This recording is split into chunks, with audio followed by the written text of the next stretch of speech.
Today we are taking the Cybertruck to the beach to see how it handles.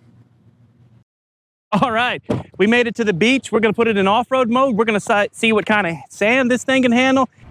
All right, we're gonna go over to Dynamics, click off-road mode, click the disclaimer, and that's gonna lift the truck up from its standard low ride height. It rides low to be more efficient. So we're gonna jack it up for the beach to get that beach clearance. Look, we have motor temperatures. We have ride height, which gets a little past 12 inches. That way we can monitor everything. I live by 90 miles of beach you can drive on. And I tell you what, today was a gorgeous day to be at the beach. If you're new to the beach scene, since it's right after winter, this water is cold. I mean, it's about mid-70s, but jumping in mid-70s feels ice cold. So nobody was in the water throughout the entire beach.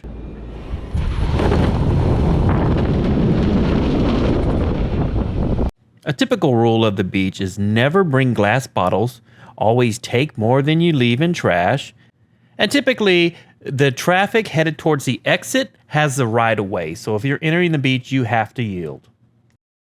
Been going about 30 minutes on the beach. So far, no problems. We got it in Baja mode. I am really impressed how it takes those bumps. I can't go very fast because there are people out here, but it does take the bumps great. Now, one thing I noticed, since this is electric and I'm used to gas, if I give it any accelerator, I am peeling out. It doesn't matter if I'm going 20, 30, 40. You are peeling out, so you got to be really easy on that accelerator. In the Jeep, when I hit those deep sections, it would just slow the Jeep down. It wouldn't stop me. I mean, you still had four-wheel drive. But in this thing, it barrels right through it. I think it's due to all the weight. You see it right here. These little bands that travel across. They'll just be every couple of 100 feet or so, there'll be this little band of deeper sand.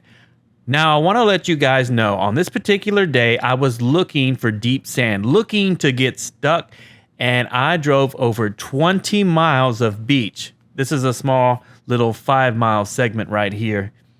And I only found one spot that had any deep sand, and it was right here. It was about 9, maybe 10 inches of deep at the deepest spot.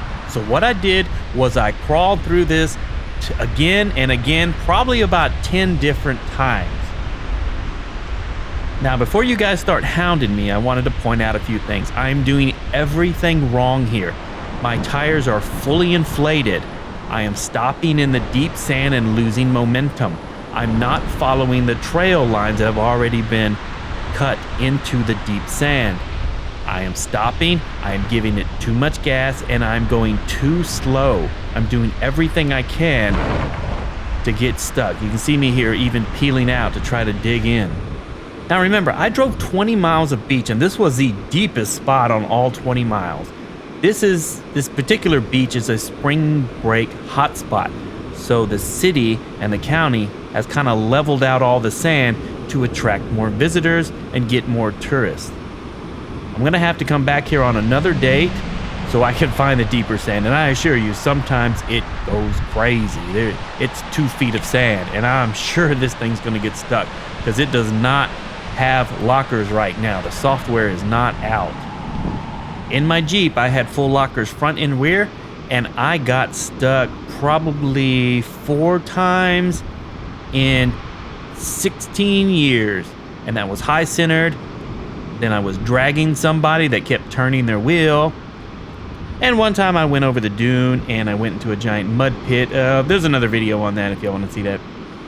So early testing, no problems. I do worry that if the sand's a little bit deeper, this heavy thing's gonna sink. I've seen a lot of like F350 dualies sink pretty good. This may do the same thing. One of the bonuses to electric cars is the bottom is flat, so I can use this extra weight and momentum to slide over some of the deeper sand spots. Just left the beach. The beach was very calm today. It was a very good day. 2-wheel drives could have probably got through most of it. We didn't see anything too bad. Didn't have any issues. It was very fun. I had a great time.